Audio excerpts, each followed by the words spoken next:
Alright, what's going on, guys? Welcome everybody back to another video on the channel. Hope you're having a good day. So in this video, we are going to be looking at the top 10 best guns to use in Black Ops Cold War Zombies. Now, I've been playing this game absolutely non-stop since it came out, and I've been discovering probably some of the better weapons that you can use to either get higher rounds or just for general gameplay or to even get Easter eggs done. These are going to be a list of probably some of the higher tier weapons in the game that I highly recommend investing some time and some points into and everything. So I think you guys are going to enjoy this list. Since Treyarch is making balance patches every so often to zombies, some of these guns may change in effectiveness as time goes on, but I would say in general, the overall capability of these are going to be relatively the same throughout the entire game's life cycle. So with that being said, if you guys do end up enjoying today's video, I would really appreciate a thumbs up. It is absolutely free, and that would be great. Subscribe if you guys are new to the channel for more zombies content and just Call of Duty Black Ops Cold War stuff in general, and I do stream almost every day over on Twitch if you guys don't already follow me. Links down below, but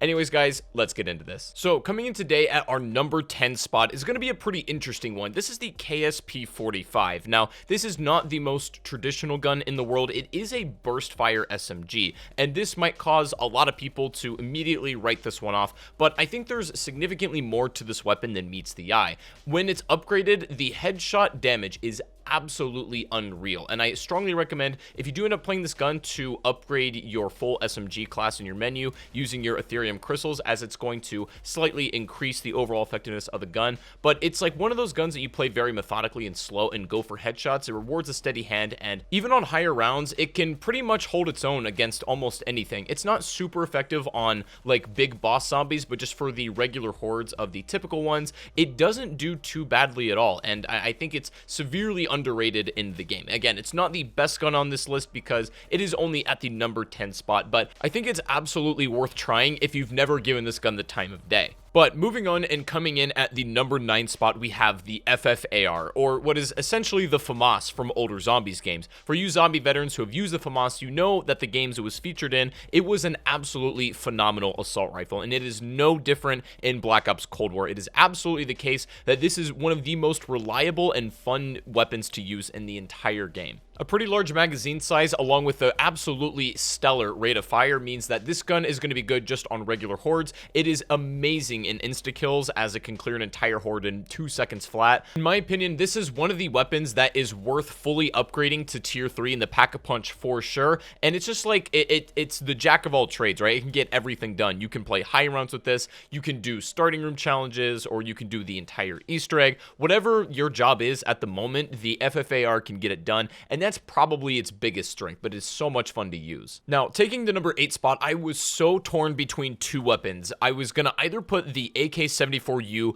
or the Milano, and I had to go at the end of the day with the Milano for a few reasons. I think that the amount of reliability, as well as just the absolute sheer amount of damage it does to boss zombies compared to the 74U, is what makes it maybe just a cut above. The 74U, I think, is better when you have insta kills and you can kill zombies a little bit more quickly because of its faster rate of fire, but the Milano is an absolute beam because it's so steady, and when you pack-a-punch this, it becomes especially effective, and I highly recommend using this one too. The most important thing is to go for a laser sight on this weapon, as hip fire is unbelievably effective, because if you don't have stamina up that gives you like the ADS bonus where you don't get slowed down at all, the SMGs are probably going to be your best bet. You're not going to want to be aimed on the sights nearly as much, and the Milano is great for that. So coming in today at the number 7 spot is going to be the DIE Shockwave. So this is the base wonder weapon on the map, and while this technically can't be pack-a-punched in the traditional form, it can be upgraded through various Easter eggs, which we will explore later. The original version, however, is nothing to be slept on. Even though it's not technically upgraded, it is still an absolute force on the battlefield, especially in the higher rounds,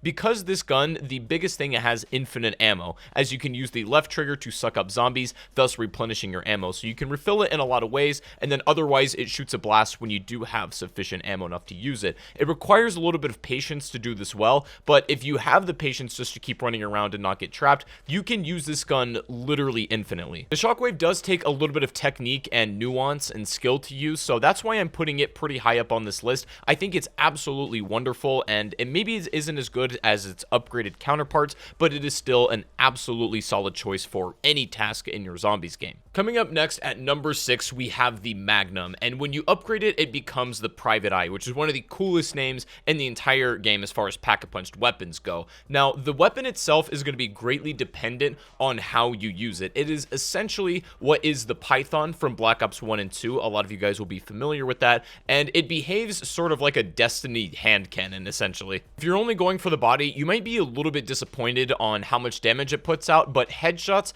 are unbelievably lethal, and it's probably one of the best options for big chungus bosses as well. A lot of the guns in this game could be boiled down to fire rate and damage output. You know, like low damage, high fire rate weapons are pretty much good for like regular zombies, not so much bosses, whereas the opposite is true with big chunguses. You want sort of slow firing but high rewarding headshot multipliers, and the Magnum will get that job done. You can even spawn in this weapon if you choose to do so, and it is a really reliable option for the first few rounds. I should also mention as a side note, the gun is just super satisfying to use. I don't know what it is. Maybe it's the animation, maybe it's the reload, perhaps it's the sound. I'm not really sure. I can't put my finger on it, but it's like, if it's not the best gun in the game, and it's certainly not, it's definitely one of the most satisfying, so you gotta give credit where credit's due. Coming today at the number 5 spot, however, we have the sleeper pick, which ended up being one of the sickest guns in the whole game, the M16. Now, for those of you zombie vets again, you'll know that this was a pretty iconic gun from the older games. It was called the Skull Splitter, and that remains true even in Cold War Zombies. However,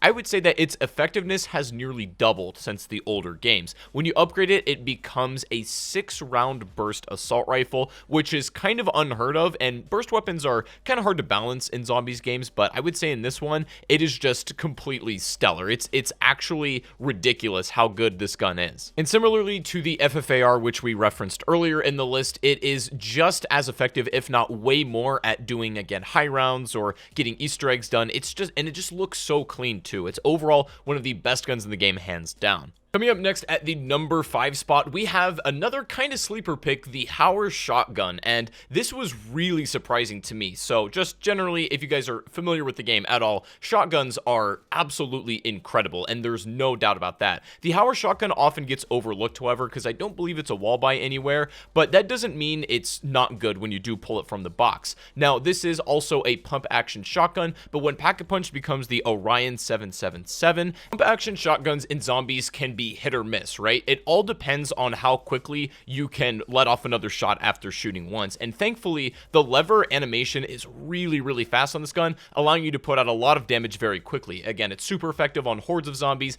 individual zombies, boss zombies, and the whole works. Again, pretty much effective for almost anything you need to do except long range, obviously. Definitely one of the weapons that doesn't get enough attention, but I highly recommend you use it, and it'll probably surprise you. Coming today at the number 3 spot, we have one of the most goated guns in the whole game, the Hauer's older brother, essentially, and this is going to be the Gallo 12. So the reason this gun is so good is because it can be purchased off the wall fairly early at a blue rarity, and it's just like extremely effective for your early game. But not only that, it's super reliable on high rounds, on Easter egg attempts, and just everything. Like, it may not do as much damage per shot necessarily as the Hauer, but the rate of fire combined with the magazine size relative to how much you can put out is just, I think it's a cut above the Hauer in that regard. Just watching the gameplay, you can see that it absolutely shreds zombies, even on higher rounds, and it does numbers on big chungus. You don't have to worry about boss zombies if you have a Gallo 12, pretty much at almost any round. If you can get up close and land those extremely lethal headshots,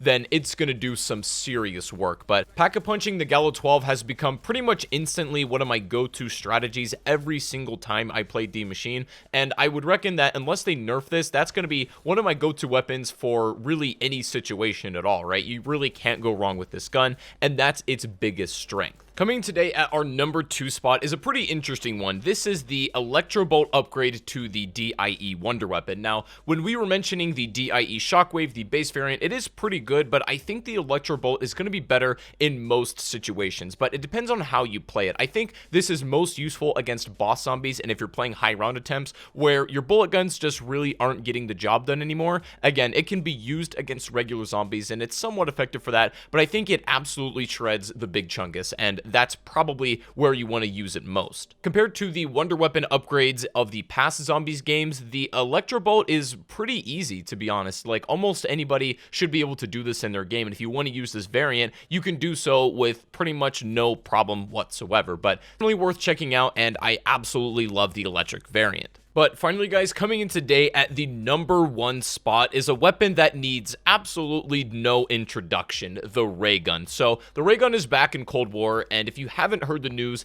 is seriously the best gun in the game. Like, it is actually exciting to get the Raygun again, which zombie fans haven't had in quite some years. Now, the unfortunate news is the day of me recording this video, Treyarch literally nerfed the Raygun overnight, and you guys are seeing the pre-patch version of this weapon. It is an absolute nuke even into the upper rounds, and it's just insane. Now, they did nerf it and they cut the damage to literally a third of what it is in this gameplay. It's still going to be super effective, and the Raygun is still probably going to be the best gun in the game. It's hard to say at this point if it's going to be the absolute delete machine like it is in this gameplay that you're watching. However, the Raygun is great again, and I'm just really happy to report that. It is by far the best gun in the game right now, unless something else takes the meta, or if they decide to nerf the Raygun further, which I hope they don't. I wouldn't mind if they restored the Raygun to its original quality either. I would not be opposed. But yeah, guys, that is going to be my top 10 best guns in Cold War list. Let me know what you think about it down below in the comment section, and I would also love to know your top 10 list of best pack-a-punched weapons in the comments. If you enjoyed the video today, please remember to give it a like rating before you go. Subscribe if you are new to the channel. Don't forget to do that.